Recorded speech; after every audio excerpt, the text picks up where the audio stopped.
OUD, or opioid use disorder, and chronic pain syndrome? Do you have both? Hi, it's Dr. Ruth, the Pain Doc, founder of Chronic Pain Rescue, a telehealth practice dedicated to helping partner with you to become pain-free after having suffered from chronic pain. All my talks really are all geared up towards the population that I'm looking to help, and those people with chronic pain syndrome. Just to make sure we all understand what chronic pain is, it's when pain has been persistent for at least 3 months, 3 to 6 months and longer. But it's more than just the pain. Chronic pain, because of how it changes your brain, it changes your physiology. I always ask people about their sleep because it affects their sleep. Most likely, they're not able to sleep well, maybe have difficulty falling asleep or wake up early, wake up during the night, either from pain or just waking up, not sure why they're waking up. And it also affects your mood. You can become depressed, you can become anxious, irritable. Another feature also is it changes your appetite. For some, when the pain is intense, they can't eat. For some, because they're sedentary, not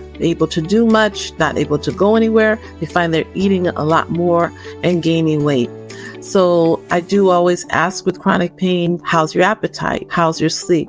Because those are features of chronic pain. So if you're not having any difficulties with other areas, maybe, I wouldn't call you chronic pain necessarily, because if it's not affecting those other things, probably what you're dealing with can be treated more easily than chronic pain can. But it is treatable. It does require multiple disciplinary approach. But I want to also talk a bit about opioid use disorder. Sometimes I've had patients that when you say, you're on just way too much opioids, and maybe they may take offense to that. That's all that's helping me. Do you think I'm a drug addict or drug seeker?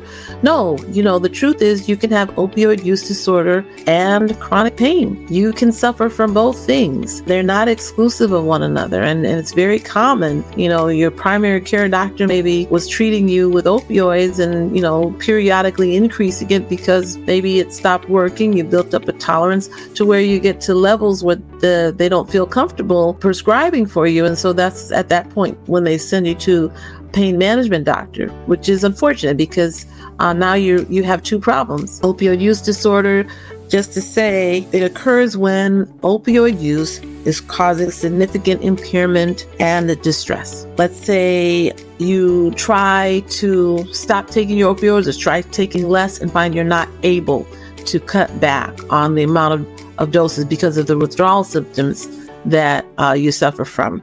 So that's a symptom or a sign of opioid use disorder. Or if you're unable to fulfill your obligations at work, at home, at school because of the amount of opioids that you find it necessary to take. Other signs and symptoms, drug-seeking behavior. Now, there is a possibility that you can look like you're seeking drugs when really it's not the drugs, it's the pain. You're trying to get your pain taken care of, relieved. But anyway, just to say, in the context of other issues, drug-seeking behavior, manipulative behavior is common with opioid use disorder. Taking these drugs illegally, if you're buying it on the street, that says something, about what's going on with you. Seeking various prescribers. You get your Percocet over here, you go to another prescriber to get your Norco, you go over here to get, if you're having to take a bunch of different things, going to different doctors, that's a sign you got opioid use disorder, all right?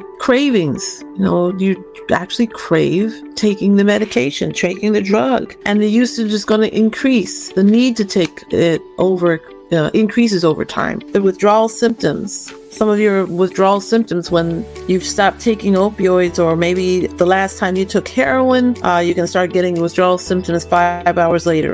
With methadone, it may take 2 or 3 days to get withdrawal symptoms. And with other opiates, it varies, but some of those symptoms can be abdominal cramps, agitation, anxiety, cramps, diarrhea, dilated pupils, elevated blood pressure, elevated heart rate, insomnia, goosebumps, muscle pains and aches, nose congestion, runny noses, sneezing, sweating, eyes tearing are some of the signs and symptoms of withdrawal from opioids. So what do you do when you do have both?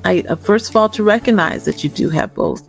We want to take care of the opioid use disorder, but we want to take care of your chronic pain as well. And it can be done. Common medications used for opioid use disorder, there are two main ones, methadone and Suboxone. Suboxone is actually a combination drug. It has buprenorphine, which is a partial opioid agonist, meaning that partially works like an opioid, but not fully. And then there's naloxone. Naloxone, you may know, is given for overdosage because it's an opioid antagonist. So that combination they give, and it's usually given sublingually, either as tablet or as a sheet, like it's a little strip, film that is put under the tongue and it's absorbed through 𝐂𝐡 to go to your bloodstream. Commonly, it's given when you're off of all opioids and you begin to have withdrawal symptoms. It's given then. It also, though, can be done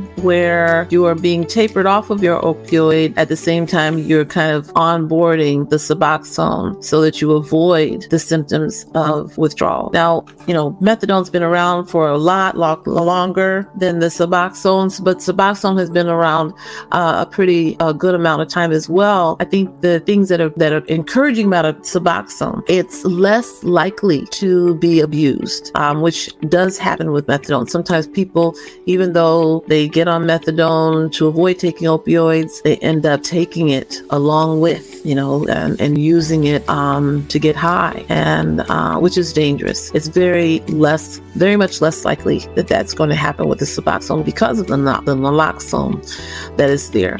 But they do find for people who want to get off opioids, if you're going to do it without the use of a medical assistance, without the use of something like Suboxone, you really need to be in a program, an environment, a treatment program and support that's going to last you at least 3 years to avoid relapsing and going back to using opioids. Whereas Suboxone, you're not likely to go back. You're not likely to relapse. They have found, the studies show that it also helps improve your mood, helps improve quality of life. So that's a great thing that being on Suboxone can offer. And as I said, it's just not as likely to be abused. With methadone, for some people, it does have some cardiac issues, which again, Suboxone is far less likely to have that kind of a complication. That's pretty much most of what I have to say about that. There's other ways to deal with your opioid use disorder, just to say, okay, same things I say about chronic pain. Holistic, there are answers in holistic and integrative medicine can help some people. So if you're determined to get off opioids, but you don't necessarily want to use another controlled substance to take care of that is available. If you live in the state of California, I am licensed as a medical physician in California, and I have been certified I've taken the certification course to administer Suboxone. It does require just getting some basic lab work done to make sure all of that is in order. But for California residents, I certainly can prescribe Suboxone. That's the way you want to go to help your pain, because it does treat pain as well as not using potentially dangerous medications, that cause other issues. People stop breathing when they are on too many opioids. Sometimes you're not breathing as deeply, and therefore you're at risk for pneumonia. So people are getting pneumonia from opioids, even if it doesn't cause death immediately. So there's so many negative things associated with taking chronic opioids for pain. I just think it's so important, if we can find other ways to help your pain, let's do that. Let's get you out of pain in a safe way, in a way that'll help you live.